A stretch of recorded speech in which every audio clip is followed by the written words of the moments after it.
mayor had this idea and said, how can we put more vacant land into productive use for neighbors? Neighbors applied to this program, and here we went. And we came out and we met with you, we talked about what this solar project is, and now we're at the point where we've got 5 neighborhoods fully designed. Neighbors have picked the fencing, neighbors have picked the ground cover, down to the tree varieties. I saw some service berries, I saw some lavender.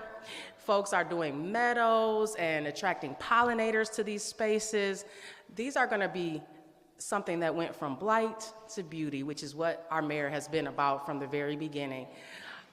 So without further ado, I want to welcome you to our press conference today. Here to introduce, please take a chance and look at the designs that the neighbors have selected on the boards to your left here. And I'm going to go ahead and bring Mayor Duggan up to the stage. All right. All right. Well, it's a good day for the Greenfield Park and Houston Whittier neighborhoods. You know, it seems like in so many cases government just doesn't work. Can't seem to get road projects done, can't seem to get parks projects done, can't seem to get things done. But if you look at what Trisha Stein and Tipfira and Aaron Harris and all of the folks have done here, it's pretty remarkable. Last July, City Council approved Phase 1, the first 3 neighborhoods.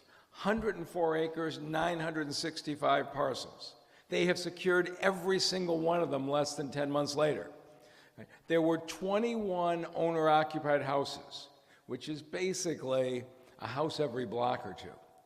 All 21 homeowners voluntarily agreed to sell. We don't push any owner-occupied person out of their house. And all 21 families have moved in to their new houses in Phase 1. We're doing the last of the demolition of the abandoned houses, and work is going to start this year. And as I've already heard, the neighbors who were promised the improvements to their homes and the heating, the ventilating, the windows, I heard from neighbor after neighbor, it's already getting done. We're fixing the neighbors' homes even before we install the solar panels. Today, we're here to announce Phase 2. And Greenfield Park and Houston Whittier have got another 60 acres of property, and already more than 70% of the properties have been secured. That's how fast they're moving. And in your acreage, there's actually only 11 owner-occupied houses. We know what this is like. These have been blighted areas with a lot of abandoned dumping, a lot of illegal activity, and instead, they're going to be turned into beautiful solar fields with the landscape design that the neighbors approve. And we are already in the adjoining neighborhoods talking to the neighbors about the assessments for their energy efficiency in their homes. In this state right now, there is a terrible debate raging on. In the state of Michigan, they've allowed the Public Service Commission to override every local community and install solar fields. And a lot of the communities are very angry. In Detroit, the neighbors made the decision. We only went to areas where the neighbors overwhelmingly signed petition and asked us. We drew boundaries drawn up by the neighbors, and we're doing landscaping and improvements in the surrounding areas in areas drawn up by the neighbors. This is a neighborhood-driven project that is going to power 127 city buildings by using formerly blighted property. And so I wanted to be here to celebrate with the 2 new neighborhoods. You're going to hear from the folks who live here who have a far more interesting story than I do. But before I do that, I need to turn it over to the person who's been the head of the Green Task Force and has been pushing for renewable energy from the time he got on City Council, your City Councilman, Scott Benson.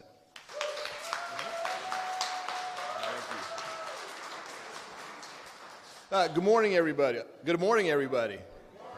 So, number one, it's an honor and privilege to be here today, and I'm just so excited to be here to celebrate 2 more solar farms coming online in the city of Detroit.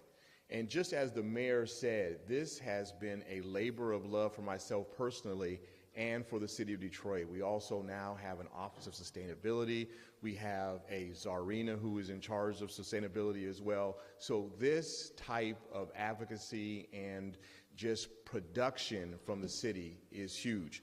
And so when we talk about 41 acres of solar farms coming online in the city of Detroit, in the 3rd district alone, we've got another 20 acres coming online in the 4th district. We have over 150 acres of solar farm right here in the city of Detroit, over $25 million of investment into our neighborhoods, which were once seen as very low density and blighted. And so now this type of investment, this type of removal of blighting influences from our neighborhoods are huge. And this is a direct result of having very forward-thinking administration who sees what can we do to reduce our greenhouse gas footprint in the city of Detroit, improve your air quality by reducing our greenhouse gases, and ensure that we're removing blight, improving your quality of life, as well as improving your home value for our neighbors who are just outside of these footprints. And so when my bosses come down to city council yesterday and during public comment talk about how they have new appliances in their kitchens, they're cooking in their kitchens for the first time without extension cords, which is a very dangerous situation. We have new roofs on the homes, new windows, new water heaters that are about this tall, which if you know what a water heater is like, a water heater is typically about this tall. Now we've got a high efficiency water heater. This is a direct result of the city investing in our neighborhoods and our residents leading the way. So I had a few stats here. Number one, these community-led projects decided the landscaping and the buffering. And so I was really impressed. I figured, you know, well, there are going to be a bunch of burning bushes and flowering dogwoods. I took a look at the approved plantings. No, Councilman, you're wrong. What did we have? We had an Ace of Heart redbud tree and lavender, which are the ground cover and the decorative plantings that are going to be in our neighborhoods. And so I just want to say thank you to the bosses, thank you to the mayor, thank you to Tefira for the Office of Sustainability, thank you to the Czarina as well. Detroit continues to lead the way. And so when we talk about having solar in the city of Detroit, we just took at the Green Task Force a contingent of 34 Detroit decision makers, elected officials, as well as advocates for sustainability in the city of Philadelphia. And this is not a knock on them, they're doing the same thing, but they do it 70 miles outside the city of Philadelphia. So those investments are done in another community, those jobs are in another community, the residents who benefit are in another community. We do all that right here in the city of Detroit. We continue to be the tip of the spear in the city of Detroit, and is to improve your quality of life, the bosses. So I want to thank you all for leading the way on this.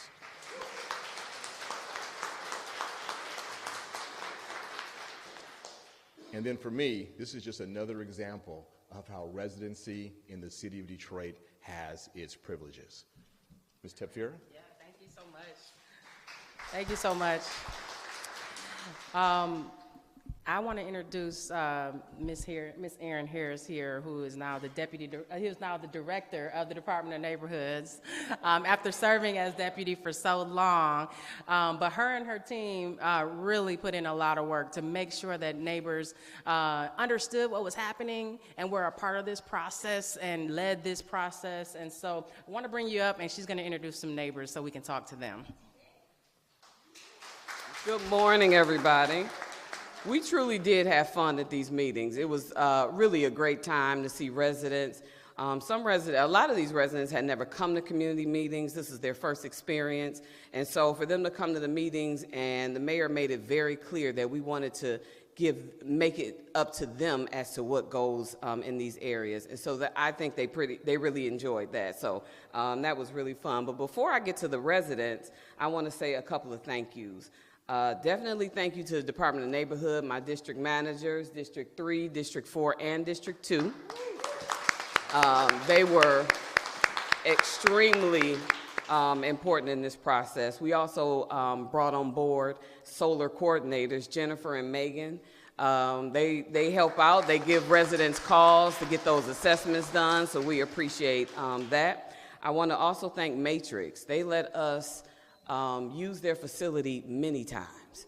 And so we really appreciate that, Mr. Shelton. So thank you very much to the Matrix Center, Detroit Recovery Project. We had our Greenfield meetings at Detroit Recovery Project, so we thank them. Planning, could not have done this without planning. So that department really helped us out, and you're about to see the things that they created and helped us out with. And our NSPs, our Neighborhood Solar Partners.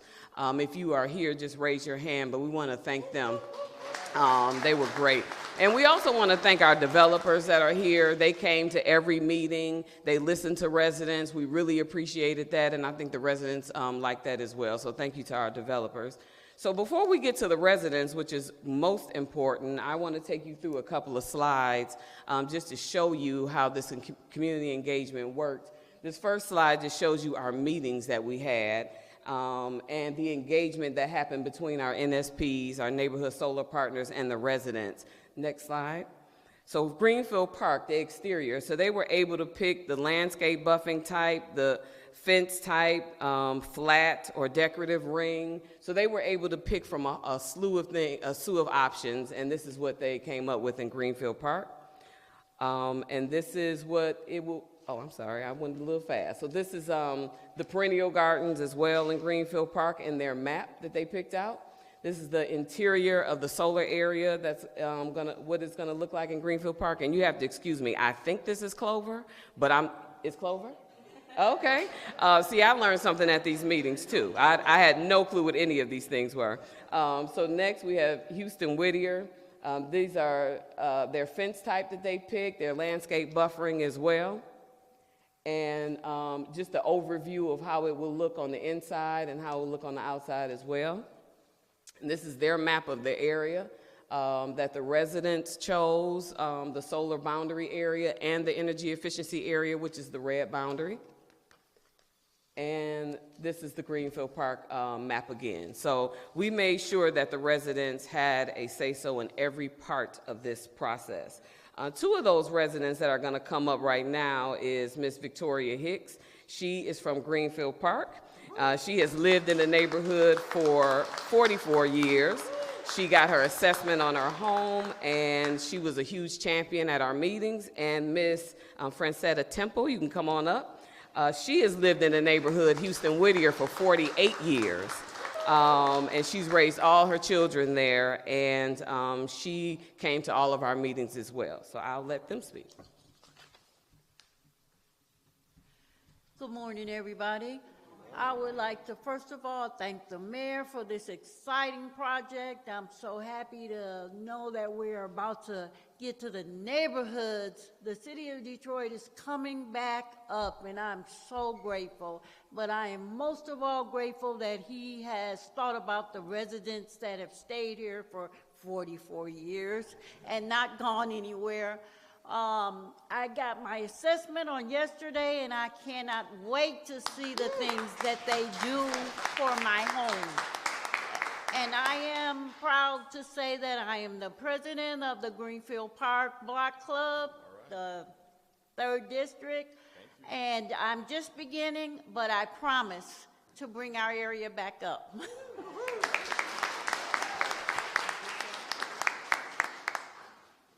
Hello, my name is Frata Temple. I've been on Kilbourne since 1977.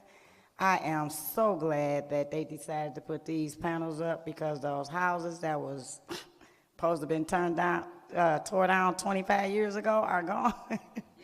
And I really thank you, Duggan, for everything and everybody. I really appreciate you guys. Thank you so much. And I did have my assessment yesterday. I'm just waiting on everything else. Thank you.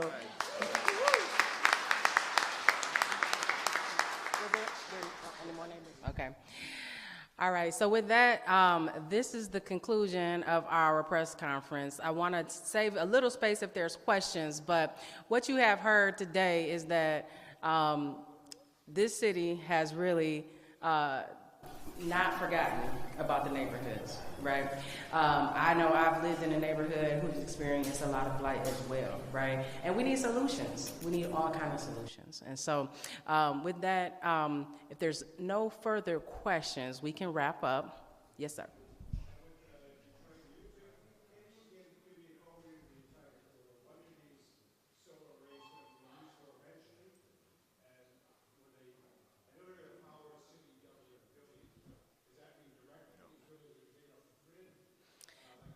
Yeah, Mayor, you want to take?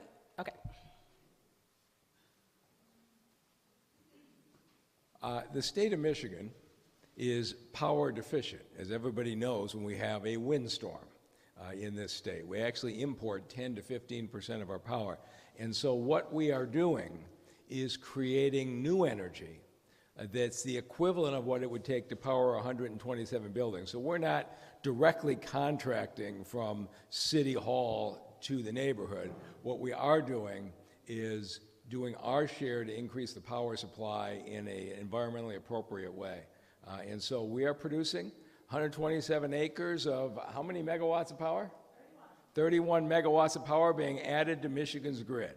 And I suspect that my successor in the mayor's office, if you hear from the reaction here, is going to take some other blighted area of the city and turn them into more power. And that's what we should be doing. You've got fights in this state where they're trying to tear up cornfields and the community doesn't want it. Let's go to areas where the community embraces this. So we're using the money from the power we're going to be selling to improve the neighbors' homes, what you heard the neighbors talk about, the assessments, the new windows, the new hot water heaters, the new furnaces. And that's what we're doing. We're building 31 megawatts of power from blighted property. Can you talk about how many properties you had to take over? Yeah. So phase one was 965 properties. That was 104 acres. That was the first three. We have 100% control. Phase two is 433 properties. In the moment, we have 86% control. We'll have all of it within a month. We had only, as I mentioned before, in phase two, only 11 owner-occupied houses in the entire 60 acres. It gives you a sense of how blighted this area is, and all 11 voluntarily sold. In the first phase, we had 21 owner-occupied houses. They've already all moved, and they're in their new homes.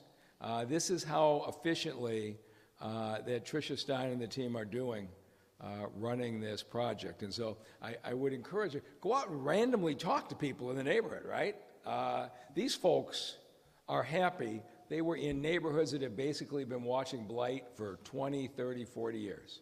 And we came into the neighborhoods and said, those of you who stayed, let's invest in your houses and stabilize your neighborhood. And those blocks that are down to one house every block or two, that are basically illegal dump sites, let's create power for the state of Michigan and for the city of Detroit. That's what we've done. There were about half a dozen people spoke as we can see Councilman unhappy with the process taking, they wouldn't give enough time, that I think they were renters who believed that they were unfairly removed. I wonder if we can speak. Okay, I'd have to hear the individual case. The renters got 18 months rent. So Tricia, why don't you speak to any individual case?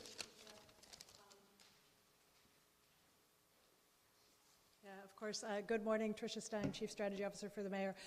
Happy to talk about any individual addresses that you're looking for, but we did work with all of the renters and the homeowners, as the Mayor spoke, and relocated them. Everyone in the first three areas are relocated, are in new property. Over 70% of them stayed in the city of Detroit, so it wasn't a requirement, but they chose to stay in the city of Detroit, which was very important to us and City Council. And so we have worked with folks and met them where they are to then get them relocated and then to get them compensation as well.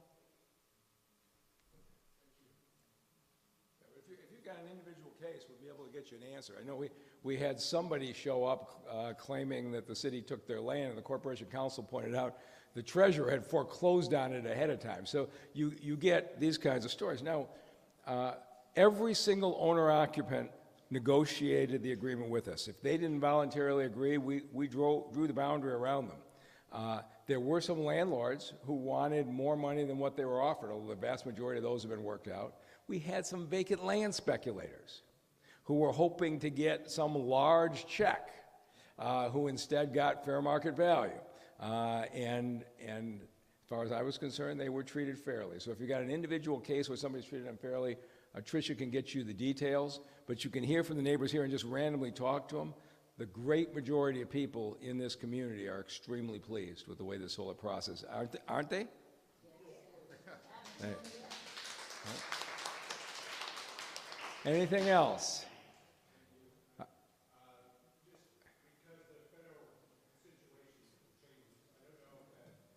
Has no effect on ours. All of the contracts were signed and are awarded and are grandfathered under the Inflation Reduction Act.